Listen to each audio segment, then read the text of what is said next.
Assalamualaikum warahmatullahi wabarakatuh. Perkenalkan, nama saya Putra Nizar Pratama dari Prodi Pendidikan Sosiologi.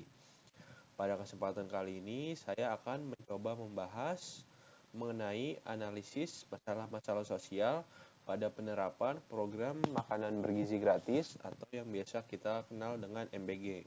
Nah, program MBG ini sendiri tuh menjadi salah satu program yang cukup banyak diperbincangkan di beberapa waktu terakhir karena menggunakan anggaran negara yang besar dan menyasar jutaan masyarakat di Indonesia. Ada yang mendukung program ini, ada juga yang mengkritik, dan ada pula yang masih menunggu bagaimana hasilnya dalam jangka waktu panjang. Karena itu, menarik untuk melihat program ini tuh bukan hanya dari tujuan yang ingin dicapainya aja, tetapi juga dari berbagai persoalan yang muncul dalam pelaksanaannya. Program makan bergizi gratis atau MBG ini sendiri tuh dilaksanakan mulai pada sekitar bulan Januari tahun 2025, di mana program ini tuh bertujuan untuk memenuhi kebutuhan gizi masyarakat Indonesia khususnya pada anak sekolah, balita, ibu hamil, dan juga menyusui.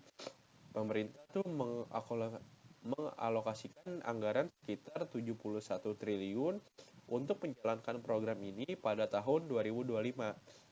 Tujuan utamanya ialah meningkatkan kualitas gizi masyarakat, mengurangi angka stunting, dan membantu menciptakan generasi yang lebih sehat serta lebih siap untuk menghadapi masa depan. Kalau kita lihat dari kondisi Indonesia saat ini tuh sebenarnya program ini bukan muncul tanpa alasan yang jelas, di mana masalah gizi itu masih menjadi persoalan yang cukup serius di Indonesia.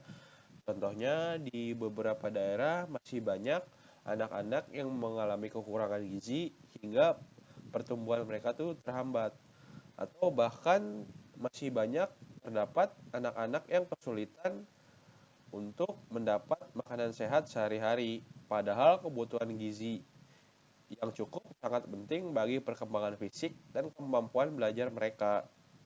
Anak-anak dengan kebutuhan gizi yang terpenuhi biasanya lebih sehat, lebih aktif, dan dapat lebih mudah konsentrasi saat belajar dibandingkan dengan anak yang mengalami kekurangan gizi.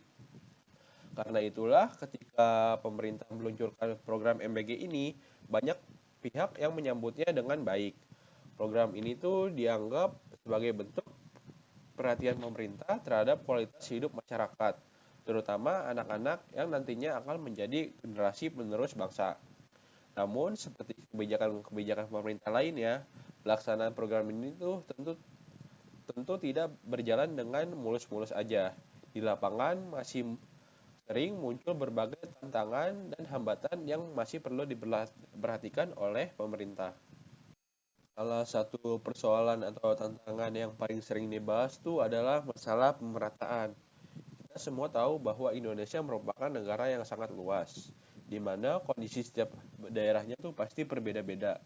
Ada daerah yang memiliki infrastruktur yang baik, akses, akses transportasi yang mudah, dan fasilitas memadai. Dan ada pun daerah yang masih sulit dijangkau karena kondisi geografisnya. Nah, perbedaan kondisi ini tuh tentu berpengaruh terhadap pelaksanaan program MBG. Misalnya, sekolah-sekolah di kota besar tuh mungkin lebih mudah untuk mendapatkan pasokan makanan setiap hari karena jaraknya yang dekat dengan pusat distribusi. Sebaliknya, sekolah-sekolah yang berada di daerah terpencil tuh bisa menghadapi berbagai hambatan, mulai dari transportasi yang sulit hingga keterbatasan fasilitas penyimpanan makanan. Akibatnya, kualitas layanan yang diterima oleh setiap daerah tuh bisa berbeda-beda.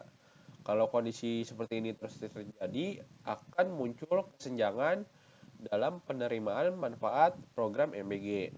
Padahal tujuan awal dari program MBG adalah memberikan kesempatan yang sama dan merata bagi seluruh rakyat Indonesia untuk mendapatkan makanan yang bergizi.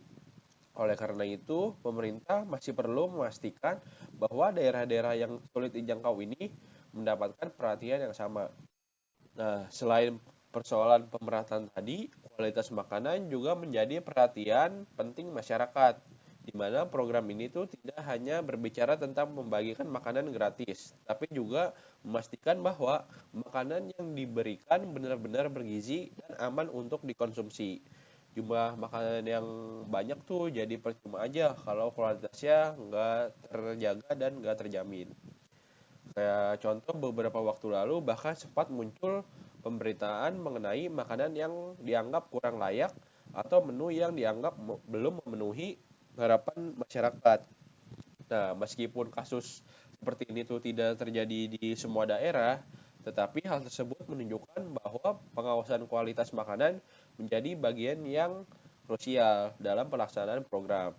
Masyarakat tentu berharap makanan yang diberikan dan diterima benar-benar mampu memenuhi kebutuhan gizi anak, bukan sekedar melaksanakan kewajiban program aja. Nah, persoalan berikutnya tuh berkaitan dengan penggunaan anggaran, di mana dengan dana yang mencapai puluhan triliun rupiah, wajar aja jika masyarakat memiliki perhatian yang besar terhadap program ini.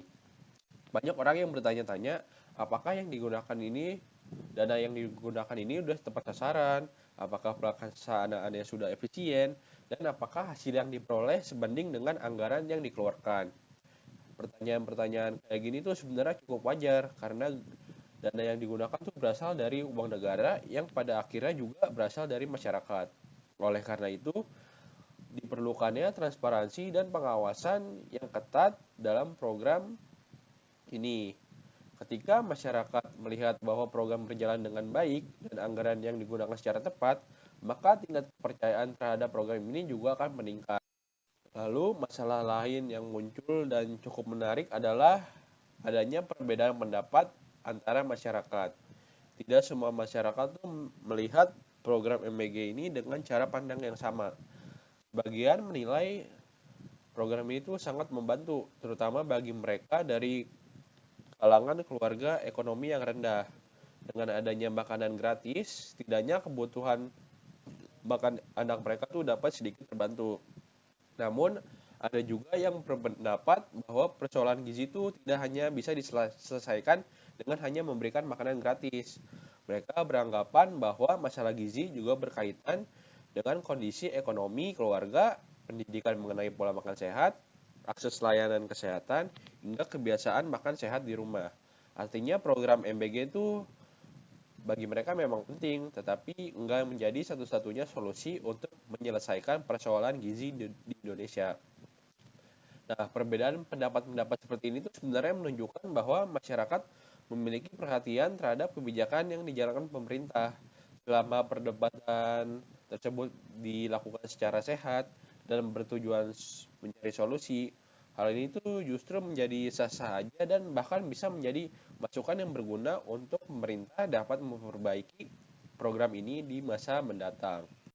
Jika dilihat secara keseluruhan, pelaksanaan program MBG, sebenarnya program ini tuh memiliki tujuan yang baik dan juga mulia ya, di mana program ini tuh berpotensi memberikan manfaat yang besar bagi masyarakat. Namun, keberhasilan program tuh nggak hanya ditentukan dari niat baik aja atau besarnya anggaran yang dikeluarkan.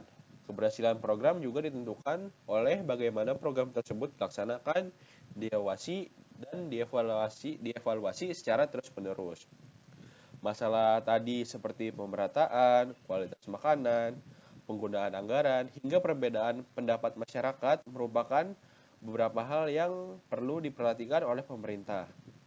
Jika berbagai persoalan tersebut dapat diatasi dengan baik, maka manfaat program akan lebih mudah dirasakan oleh seluruh masyarakat Indonesia.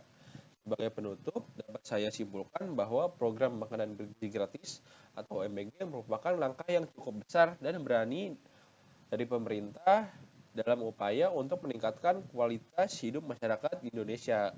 Program ini menunjukkan adanya perhatian terhadap pemenuhan kebutuhan dasar masyarakat Indonesia, khususnya dalam bidang pemenuhan gizi. Namun, agar tujuannya tersebut benar-benar tercapai, pelaksanaannya perlu dilakukan secara merata, transparan, dan melibatkan banyak pihak. Dengan begitu, program MBG tidak hanya menjadi program pembagian makanan gratis, tetapi juga menjadi investasi jangka panjang untuk menciptakan generasi Indonesia yang lebih sehat, lebih kuat, dan lebih siap menghadapi masa depan. Kurang lebih sekian yang saya dapat sampaikan. Apabila ada kekurangan mohon maaf. Wassalamualaikum warahmatullahi wabarakatuh. Terima kasih.